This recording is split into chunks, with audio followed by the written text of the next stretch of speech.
Hello, magandang gabi ho sa inyong lahat. Ang pag-uusapan ho natin ngayon ay tungkol sa tinatawag na purification process. Kung saan ho nag-uumpisa sa tangke ng tubig, sa raw water, hanggang sa mapunta doon sa product tank. Iyon yun yung sunod-sunod na process. Yun ang ah, process kung paano nagiging purified water siya. Umpisahan na po natin.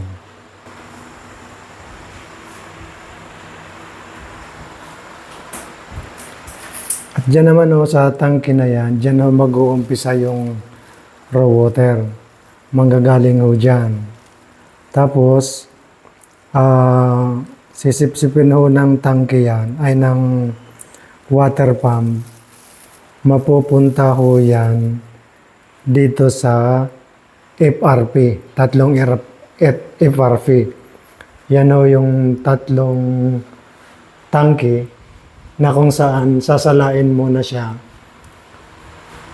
para mapunta dito sa ibang filter pa. Ang una, dadaan siya dito sa unang FRP tank. Yun po yung tinatawag na multimedia. Tapos, pag galing dyan, mapupunta sa gitna, iyan ang tinatawag na carbon media. At ito naman pangatlo, ito po yung tinatawag na softener. Diyan po inaalis yung hardness ng tubig. Yun yung calcium at manganese na nasa tubig, inaalis ho niyan sa pamamagitan ng tinatawag na ion exchange.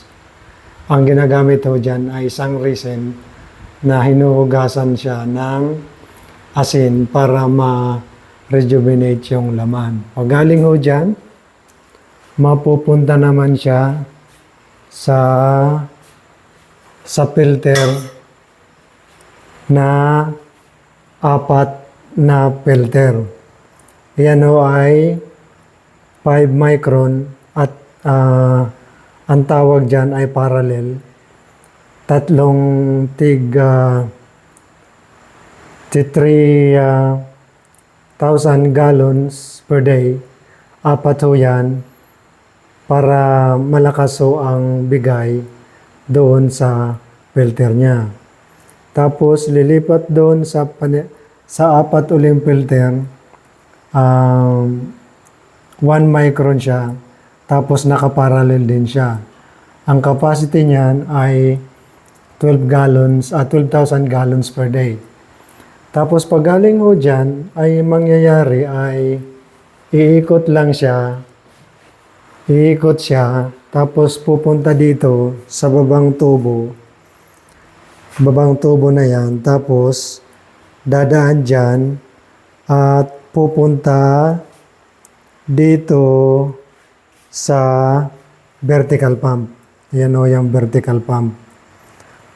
Dadaan o siya dyan at hihigupin yung tubig at lalabas dito, tapos aakyat, tapos pupunta siya sa tinatawag na RO, reverse osmosis membrane. Apat ho yan. Tapos, ang capacity niyan ay 12,000 gallons per day kasi yung isa ay 3,000 gallons per day. Tapos pag galing dyan, mapupunta na siya doon sa labasan niya ang yung isang maliit na tubo. Itong tubo na to ay yan ang product water. Tapos yun namang isa, medyo malaki ng kaunti, 3/4.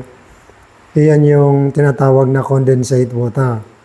Tapos, dadaan siya dito sa flow meter. Yung sa kanan na flow meter, siya yung flow meter ng product. Tapos yung sa kaliwa ay condensate water. Tapos ito naman yung pressure niya ng product, tsaka feed water at saka yung wastewater.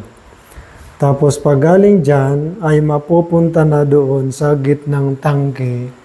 Ang gitnang tangke ay yun yung product tank, at saka naman yung pangatlo sa kanan, iyon ang wastewater tank.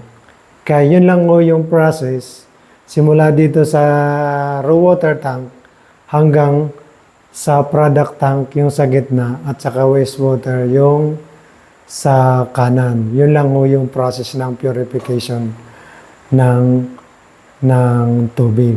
Kaya pagdating dyan, ang product ay tinatawag na purified water, tapos yung isa doon naman yung wastewater. Ayun lang po sa ngayon. Maraming pong salamat sa nanonood. At kung mayroon kayong panahon na panoorin uli ang aking video, pakipanoorin nyo kasi magbibigay ako ng tip kung paano gawin nyo ang water station na sa sarili nyo lang magagawa nyo. Kailangan nyo lang mag-aral at bibigyan ko kayo ng guide kung paano nyo magagawa yung sariling water station nyo. Kasi pag nagawa nyo yung water station nyo, medyo makakatipid kayo sa labor at saka sa materialis. Medyo makakatipid kayo sa gastos. Kaya kailangan nyo lang mag-aral para malaman nyo yung pagkasunod-sunod na pagkabit ng mga pyesa. Pero madali lang po siya kasi susundan nyo lang yung pasunod-sunod at masusundan nyo na kung saan pupunta yung mga connection nyo. Ang summary ho niyan, simple lang.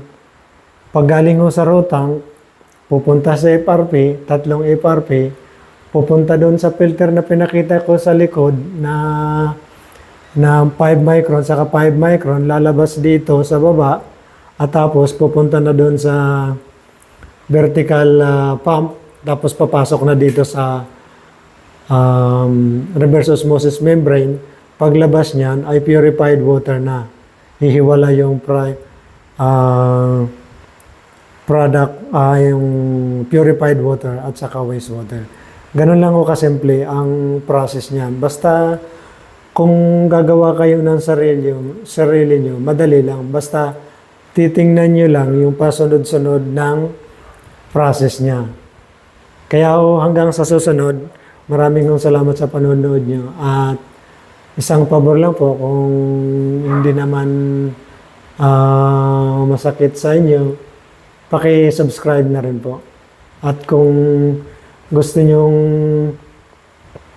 makita ang susunod na vlog ko, press nyo lang yung bell button para ma-notify po kayo. Marami pong salamat at hanggang sa susunod na video.